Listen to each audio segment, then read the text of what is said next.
पहाड़ों के दामन में बसा ठंडा बर्फ से ढका एक गांव था रांघर।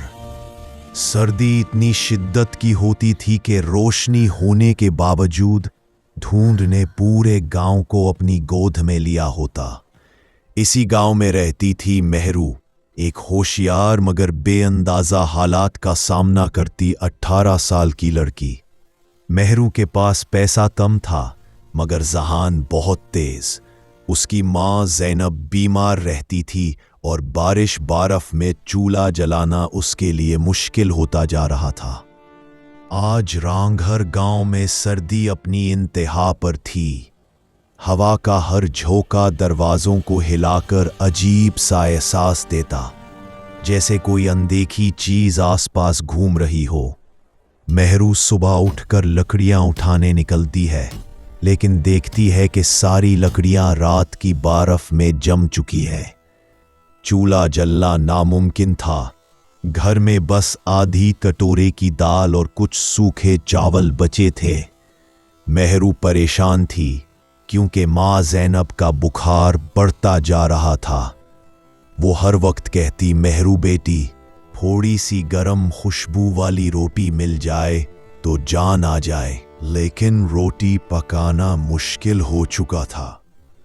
मेहरू ने डिसाइड किया कि वो कुछ नया, कुछ जुगाड़ू सोचती है।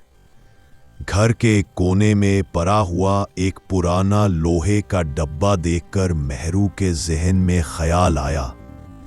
उसने डब्बे को साफ करके एक छोटी सी पोर्टेबल रसोई बनाने का सोचा, जिसमें मिट्टी, पत्थर और लकड़ियों के छोटे टुकड़े यूज किए जा सके। लेकिन एक मसला था, डब्बे के नीचे हवा का रास्ता नहीं था। अगर हवा ना मिले तो आग जलती नहीं थी। वो बाहर जाकर एक पत्थर उठाती है, उसके नीचे एक छोटा सा सुराख बना देती है और डब्बे को ऊपर करके रख देती है। फिर सूखे पत्ते और कचरा जलाने की कोशिश करती है। 3 कोशिशों में आग बुझ जाती है, लेकिन चौथी कोशिश में चिंगारी जल उठती। उस वक्त हवा इतनी तेज चलती थी कि मेहरू को लगता था कोई उसकी पीठ के पीछे सैच रहा हो, लेकिन मेहरू रुकती नहीं। आग जलती देखकर उसकी आंखों में उम्मीद चमक उठी।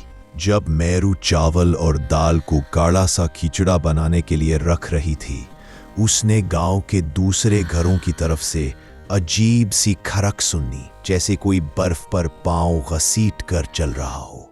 गांव के लोग कहते थे कि सर्दी की रातों में साया सर्दी नाम का कोई अजीब सा परछाई हल्का हल्का गांव में फिरता रहता है। ना इंसान ना जानवर, कुछ बेचैन और अजीब। मेहरू ने अपनी सांस रोक ली। किसी की परछाई आंगन के पास बर्फ पर से गुजर कर गई। एक लम्हे को उसका दिल रुक सा गया, लेकिन फिर वो खुद को संभलती है।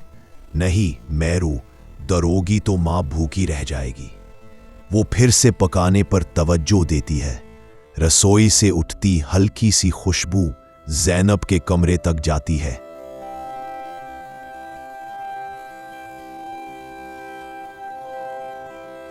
आग की रोशनी हवा में बहलती है और परछाई धीरे धीरे पीछे हटने लगती है, जैसे उसे रोशनी पसंद ना हो।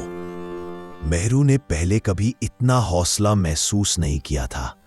जब लास्ट बबल उबलता है और खिचड़ा पूरा पक जाता है, मेहरू बर्तन लेकर माँ के पास दौड़ी चली जाती है। ज़ैनब ने पहला निवाला लिया तो उसके रंग में हल्का सा नूर आ गया। बेटी, तुमने आज मेरी जान बचा ली। मेहरू रो पड़ती है।